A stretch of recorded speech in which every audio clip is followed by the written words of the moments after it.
Gogoi friends club আজি তেওঁৰ জন্মদিন উপলক্ষে আজি আমাৰ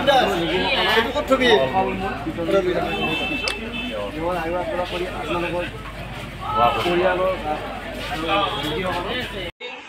উপলক্ষে আমি গৌৰৱময় ফ্ৰেণ্ডছ ক্লাবৰ ফালৰ পৰা আমাৰ যিবিলাক অফিচাৰ আছে হস্পিটেলৰ পৰা ৰোগীবিলাকক আমি অলপ কিছু ফল মূল অলপ পানী দিবলৈ চেষ্টা কৰিছোঁ। আপোনালোকে গ্ৰহণ কৰিব আৰু দোৱা কৰিব যাতে চবৰে মংগল হয়। ধন্যবাদ। এটা আমাৰ স্বৰ্গীয় তৰুণ গগৈ ছাৰৰ সুপুত্ৰ গৌৰৱ গগৈ MP তেখেতৰ আজি জন্মদিন।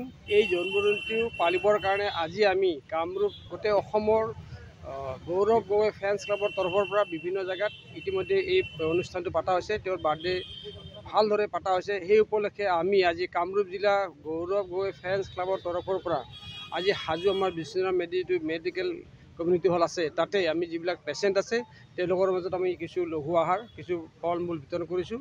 লগতে এই কম্পাউণ্ডটো এই মেডিকেল কম্পাউণ্ডটো আমি চাফ চিকুণ কৰা যাব আৰু কিছু গছপুলি ৰোপণ কৰা যাব। তেখেতৰ জন্মদিন উপলক্ষে এইখিনি কাৰ্যসূচী আমি লোৱা হৈছে আৰু ইয়াতে আমাৰ হাজো ব্লক কংগ্ৰেছ কমিটিৰ ফালৰ পৰা সহযোগিতা আগবঢ়োৱা হৈছে। শুৱালকুছি ব্লকৰ আছে, সহযোগী ব্লকৰ 2 এজন আছে যদিও অফিচিয়েলি আমাৰ হাজো ব্লক মেইনলি আছে। গৌৰৱ গগৈ শক্তিশালী নেতা আছে আৰু চিৰদিন শক্তিশালী নেতা হৈ থাকিব।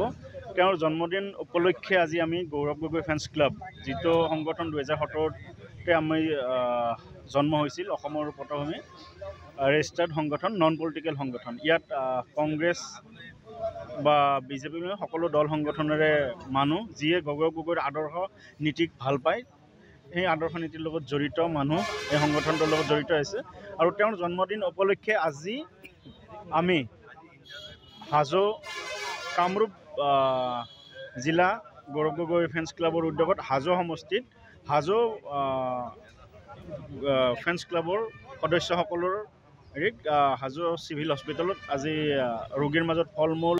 আমাৰ প্ৰিয় নেতা গৌৰৱ গগৈ ডাঙৰীয়াৰ আজি জন্মদিন উপলক্ষে আমি হাজো বিষ্ণুৰাম মেধি স্বাস্থ্য কেন্দ্ৰত যিবিলাক পেচেণ্ট চিকিৎসাধীন হৈ আছিলে তেওঁলোকক আমি ফল মূল বিতৰণ কৰিছোঁ আৰু এতিয়া আমি চাফ চিকুণ চৌহদ কৰিম, তাৰপিছত গছ পুলি ৰোপণ কৰিম। ইয়াকে লৈ আপোনালোকে আগুৱাই নিব? নিশ্চয় আগুৱাই নিম আমি। তেওঁক যিহেতুকে এটা ভাৰতবৰ্ষৰ বলিষ্ঠ কণ্ঠ নেতা হিচাপে আমি তেওঁক আগুৱাই লৈ যাব লাগে। সেইকাৰণে